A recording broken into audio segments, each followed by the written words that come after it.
After the shambles of Shinnecock, will we get carnage at Carnoustie for the 148th British Open? Probably not. Unlike the US Golf Association (PR). Besides, there's no need to make Carnoustie tougher. It's already a brute, the hardest links on the Open rota. In terms of toughness, you couldn't go past it, said two-time winner Padraig Harrington, who won the last Open at Carnoustie in 2007. It's the toughest, not only because of all 18 holes, it has the toughest finish in championship golf. You've got a very tough 14 holes and an extremely difficult last 4. Harrington won that Open in a playoff against Sergio Garcia. He took the title on the longest course to have staged the game's original tournament.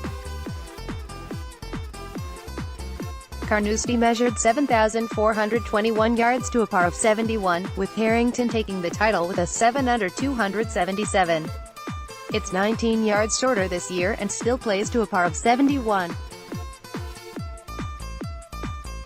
Of course, Carnoustie's fearsome reputation was enhanced in 1999 when the knee-high rough just off narrow fairways and rough-in spots where players could normally putt from led to the layout being dubbed Carnasty. Jean Van de Velde's woes hardly alone, players lined up to try to outdo each other describing how difficult the course was. "I feel like I just fought a war," Hal Sutton said after an opening 73. "Hitting the fairways is like driving the ball through the door of my hotel bedroom," two-time Open winner Greg Norman said. The Jean Van de Velde, Paul Lawrie 1999 story is the stuff of legend. Lawrie never has received proper credit for winning. Lost in Van de Velde's French farce is Lawrie's brilliant closing 4 under par 67 to come from 10 shots off the 54-hole lead to defeat Van de Velde and Justin Leonard in a playoff. Garcia made his British Open professional debut in that 1999 championship. An opening 89 followed by an 83 reduced him to tears, as David Howell remembers. The Englishman won the 2013 Alfred Dunhill Links Championship, which is played over the old course at St Andrews, Kingsbarns and Carnoustie. He's one of a select band of current players to have played in the 1999 and 2007 Open Championships. "It's just a bloody difficult golf course, especially if there's any rough," said Howell, a 5-time European Tour winner and chairman of the European Tour's Tournament Committee. "It got the term Carnasty for a reason. My first one was when Lawrie won. I remember seeing Sergio crying, that's how hard it was. That finish is the toughest in the world. If 15, 16 and 18 are into the wind, then it's brutal, and by the time you get to that last 4 holes you're already drained." Howell is among those who arrived at Carnoustie that year and scratched his head in amazement. "I think we were all taken aback because it was already a brute. They didn't need to make it more brutal," he said. Garcia wasn't alone in returning scores in the 80s. There were 101 scores beginning with the number 8. Thailand's Prayed Mark Sang had an opening 91. Michigan's Tom Gillis shot 90 and withdrew. Australian Rod Pampling suffered the ignominy of taking the first round lead with a 71 only to be 15 shots worse in the second round to miss the cut. There are golf bunkers. And there are Carnoustie bunkers. Ross Kinnaird, Getty Images. "The bunkers are incredible, it was beyond ugly."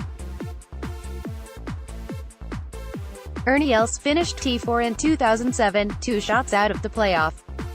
He also played in 1999. "The bunkering is incredible, and every single hole has its challenges," he said. "You have a bit of breathing room here or there. That short par 5, the 14th, on the back 9.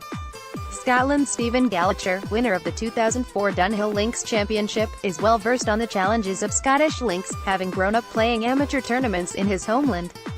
"Carnoustie's the hardest," the 3-time European Tour winner said. "They're all tough when the weather's bad, but when the weather's calm that's the toughest." Having said that, it's a really good, fair golf course. Paul Casey agrees. "It's one of the fairest because most of the fairways are incredibly flat, unlike a lot of links," the Englishman said. "I'm not a massive fan of the third hole or the first, but the rest is incredibly tough but fair because of the flattish fairways." Casey finished T27 in the 2007 championship, and has played the Alfred Dunhill Links 11 times. Carnoustie stood out from the old course in Kings Barnes of the trio of Alfred Dunhill Links courses, which influenced Casey's pre-tournament routine. "I always played my practice round at Carnoustie rather than the other two, because it's the toughest," he said. "I always felt Carnoustie was going to predict how I'd perform that week." Brutal finish awaits competitors. Carnoustie can be grouped with Royal Lytham and Royal Troon, where common wisdom dictates players make a score on the way out and try to hang on to it on the way back. That's sometimes impossible on Carnoustie's last 4 holes. The finish is just brutal. 16 is always a good short par 4 the way I played it, Casey joked about the 248-yard, par 3 16th. "If you need to play catch-up on those holes, then good luck." Level par over the closing stretch is a good effort. Thomas Bjorn is a 2-time British Open runner-up who's played in the last 2 Carnoustie Opens. He agrees with the common consensus but struggles to stay excited the closer he gets to the end of his round. "It is the toughest on the rota," Bjorn said. "I think the first 15 holes at Carnoustie are the finest 15 holes in links golf, and then the next 3 are maybe not quite there with the rest of the golf course. Opens we've played there have been extremely tough. Some of the pin positions they can use, you think, oh my god, how am I going to get close to that? They can make that golf course extremely difficult." Carnoustie doesn't have the grandeur of Turnberry. The classic links land of Royal Birkdale are the charm of St. Andrews.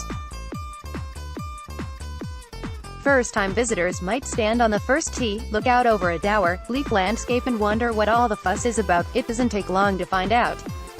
GWK. Note, this story appears in the July 2018 issue of Golf Week.